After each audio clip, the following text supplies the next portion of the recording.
खुलुमबाय, बेयो बड'लेण्ड इंखं टेलिभिजन। दिनैनि रादाबखौ फरायदों आं मलेन बसुमतारिया।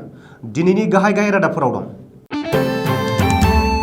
मनरन्जन ब्रह्मआ गावनि फैसाजों गावखौनो फेजेननानै लागोन बुंदों रबिराम नार्जारि। बे खेबाव बिजेपिआ खाफाल गैया बुंदों हाग्रामा महिलारि। जों बाथाखौ गिया आरो आं हाग्रामाखौ केयार खालामा बुंदों हिमन्त। ओइचएस जोबथा आनजादाव नैथि थाखोआव उथ्रिनाय फरायसुलिफोराबो स्कुटि मोनसिगोन। एनआरसिनिफ्राय मुं दानजानायफोरनो रिजेक्सन स्लिप होनो मिरु सोरखारनि बिथोन। सानसेयारि सिरिजनि क्रिकेट गेलेनायाव इंलेन्डनि हेंथायै गेलेनानै मैया भारतनि क्रिकेट टीमा देरहानो हायो।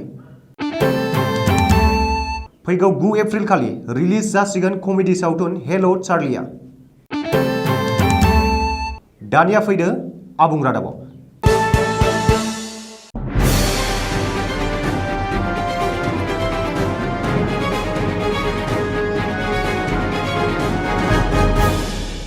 थामथि खोलोबआव जानो गोनां आसाम एसेम्बलि बिसायख'थिया खाथिनिफ्राय खाथिसिन मोनफैबाय। अदेबानि मोनफ्रोमबो राजनिति दोलोफोरा बिसायख'थि फोसावदिंनाय हाबाफारिखौ सामलायगासिनो दं।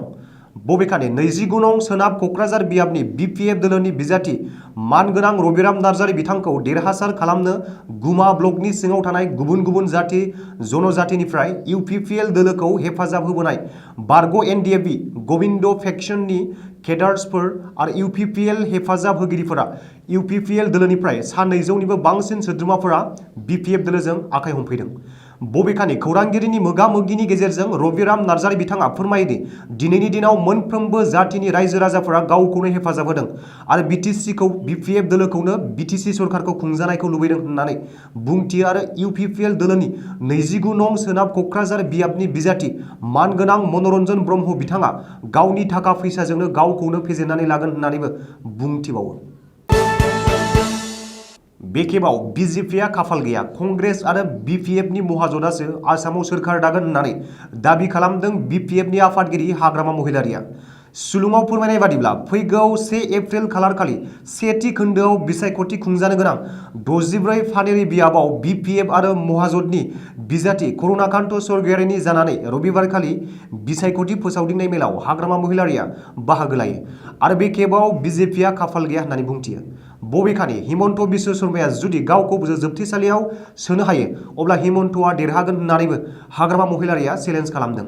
बेजों लोगोसेनो देग्लाय हिमन्तआ आउट आरो हाग्रामाया इन जागोन होननानैबो हाग्रामा महिलारिया दाबि खालामना बुंदों दि 2021नि आसाम बिधानसभा बिसायख'थियाव बिजेपि, एजिपि आरो इउपिपिएलनि मित्र ज'टनि हेंथायै कंग्रेस, एआइइउडिएफ आरो बिपिएफनि महाजोतनि गेजेरावनो गोख्रों जुजिलायनाया जागोन आरो महाजोतआ मोन 70नि बांसिन मासियाव देरहानानै आसामाव सोरखार दागोन। मख'नो गोनांदि देग्लायनि बिसायख'थियाव 64 नं फानेरि बियाबाव सा 7 बिजाथिफोरा गोख्रों लादोंब्लाबो गोख्रों बादायलायनाया बिजेपिनि बिजाथि बिश्वजित दैमारि आरो बिपिएफनि बिजाथि करुणाकान्त स्वर्गियारिनि गेजेराव जागोना नोजोराव गोग्लैयो। रबिबारखालि हराव नेडानि लिंथुमगिरि आरो आसामनि मन्थ्रि डक्टर हिमन्त बिश्व शर्माया उदालगुरि बिधानसभा बियाबनि बिजेपि, एजिपि आरो इउपिपिएल जथायारि दोलोनि बिजाथि गबिन्द चन्द्र बसुमतारिनि जानानै उदालगुरि सहराव मोनसे रेलि खालामो। बे रेलियाव हिमन्त बिश्व शर्माया ट्रेक्टरनि सावगारियाव भट होना गबिन्द बसुमतारिखौ देरहासार खालामनो खावलायनायजों लोगोसे हाग्रामा महिलारिखौ गोख्रों रावजों सावरायो। बबेखानि हाग्रामा महिलारिया गावनो काउन्सिल बिसायख'थियाव जेननाय सासे बिजाथि, बे बाथ्राखौ आसामनि रायजोफोरा मिथिया, बेनिखायनो हाग्रामाखौ सासे लिडार होननानै सानना लायो। नाथाय बिसायख'थियाव जेननाय सासे सुबुङा माबोरै मोन 12-13 मासिखौ थिखा लानो हायो? बे खेबाव नांगोला थांगोन मिउजियामाव आरो ट्रेक्टरा थांगोन दिसपुराव होननानै हिमन्तआ बुंदों। मख'नो गोनांदि बिटिसिआव गोदानै जोनोम जानाय उदखारि आफादजों हाग्रामाया सोमोन्दो लायोब्ला एबा बाथाजों लोगोसे उदखारि हाबा मावोब्ला हाग्रामायाबो जोबथेसालियाव थांनांगोन होननानै हिमन्त बिश्व शर्माया खौरांगिरिनि सिगाङाव रोखायै बुंथिदों। बबेखानि क'क्राझाराव गंसे गारियाव हाथियार मोननायनि केसखौ एनआइएनो गथायबाय। बिटिआरआव फिन हिंसा सोमजिहोनो हाया, फिन बमा बारुदनि खेल गेलेहोनो हाया। जों बाथाखौ गिया, आं हाग्रामाखौ केयार खालामा होननानै हिमन्त बिश्व शर्माया खौरांगिरिनि सिगाङाव बुंदों। एच जोबथा आनजादाव सेथि थाखोआव उथ्रिनाय फरायसुलिफोराल' स्कुटि मोननाय नङा। बबेखानि नैथि थाखोआव उथ्रिनाय फरायसुलिफोराबो आसाम सोरखारनिफ्राय स्कुटि मोननो हागोन। नाथाय नैथि थाखोआव उथ्रिनाय फरायसुलिफोरा स्कुटि मोननो थाखाय थिखानाय क्राइटेरिया गोरोबनांगोन। मख'नो गोनांदि गिबि खोन्दो बिसायख'थिया जोबलांनायनि उनाव नैथि खोन्दो बिसायख'थिनि थाखाय गोख्रोङै फोसावदिंनाय मन्त्रि डक्टर हिमन्त बिश्व शर्माया रबिबारखालि लखिमपुराव बिसायख'थि रेलियाव बाहागो लानानै बे खेबाव एच जोबथा आनजादाव नैथि थाखोआव उथ्रिनाय फरायसुलिफोरनोबो स्कुटि होगोन होननानै फोसावदों। नाथाय बे खाबुखौ साहा बागानिया ओनसोलनि फरायसुलिफोरनोल' होनाय जागोन। बबेखानि बिजेपिआ आसामाव फिन सोरखार दानो हायोब्ला फैबाय थानाय समाव BA आरो MA उथ्रिनाय फरायसुलिफोरनोबो स्कुटि होगोन होननानै आसामनि राङारि, सावस्रि, सोलोंथाइ आरो PWD बिफाननि मन्त्रि डक्टर हिमन्त बिश्व शर्माया रादाय होदों। NRCनिफ्राय मुं दानजानाय सुबुंफोरनो रिजेक्सन स्लिप इस्यु खालामनो थाखाय मिरु सोरखारनि नखर मन्त्रालयआ आसाम सोरखारखौ गोख्रों बिथोन हरदों। बेजों लोगोसेनो NRCनिफ्राय दानजानाय सुबुंफोरखौ गावखौनो आसामनि थागिबि सुबुं होनना फोरमान खालामनो थाखाय आरोबाव खाबु होदों मिरु सोरखारा। सुलुङाव फोरमायनाय बादिब्ला गुबुनारि होनना सन्देह खालामजानाय सासे सुबुङा 60 साननि गेजेरावनो फरेनार्स ट्रिब्युनेल थांनानै फोरमानलाइ गथायनो हायो होनना NRCनिफ्राय दानजानायनि रिजेक्सन स्लिप मोननायनि उनाव सासे सुबुङा 120 सानसिम गावनि फोरमानलाइफोर गथायनो हाफिनगोन। मिरु सोरखारा NRCनिफ्राय दानजानाय सुबुंफोरनि थाखाय बे समाव सिमाखौबो 60 साननिफ्राय 120 सानसिम फोलावनानै होनाय जाबाय। बेजों लोगोसेनो NRCनिफ्राय दानजानाय सासे सुबुंखौ सोरखारा हाबसनफैनाय गुबुनारि होनना बुंनो हाया होननानैबो मिरु नखर मन्त्रालयआ फोसावदों।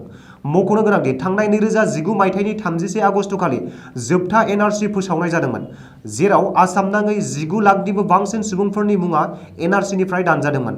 नाथाय NRCनिफ्राय दानजानाय बै लाख सुबुंफोरनि सायाव सोरखारा जेबो हाबाफारि लायाखैमोन।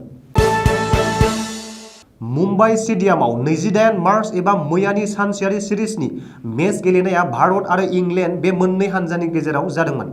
मोनथिनाय जायोदि मैयानि गेलेनाया बेलासिनि 1:30 रिंगानिफ्राय भारत आरो इंलेन्ड बे मोननै हानजानि गेजेराव जादोंमोन। मख'नो गोनांदि इंलेन्डनि हेंथायै गेलेनानै 7 रान बांसिनै आवथायनो हानानै मैयानि गेलेनायाव देरहानो हायो भारतनि क्रिकेट टीमआ। फोरमायनो नांगोन दि मैयानि सानसेयारि सिरिजनि गेलेनायाव इंलेन्डनि हेंथायै गेलेनानै देरहानो थांखि लाखानाय बादियैनो देरहासार जानो हादोंमोन भारतनि क्रिकेट टीमआ। मख'नो गोनांदि थांनाय 29 बोसोरनिफ्रायनो गावनि हादाबनि गेलेग्रा फोथाराव जेनबोफेराखै भारतनि क्रिकेट टीमआ।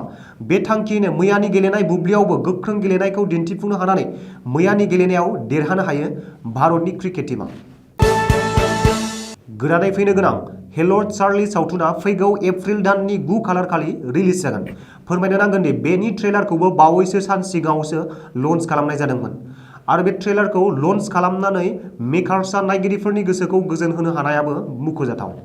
सुलुङाव फोरमायनाय जायोदि आथिखालाव कमेडि सावथुन हेल' चार्लीनि मोनसे देंखो भिडिअ 1212 खौबो लन्च खालामनानै होबाय, जाहोनाव गावनि गोबांसा लोगोफोरा उसुखुथु जानो गोनां जादों। बेजों लोगोसेनो मोनसे दोहौ सोमजिनायखौबो मोनथिनाय जादों। फोरमायनाय जायोदि आथिखालाव 1212 देंखोआ 1 कौटिनिबो बांसिन नायजानो बारा सम गैला आरो गोबांसा नायगिरिफोरनिफ्रायबो मोजां अनसायजानायखौ मोनथिनाय जादों। मख'नो गोनांदि हेल' चार्ली सावथुननि देंखो 1212 खौ वायुआ लिरनायजों लोगोसे नक्स अजिसआ गारां होनाय जादोंमोन आरो गणेश आचार्यआ करिय'ग्राफि खालामनायजों लोगोसे टनस्की बागलिआ कम्प'ज खालामनाय जादोंमोन। दिनैनि रादाबा एसेनोसै, गोजोन्थों।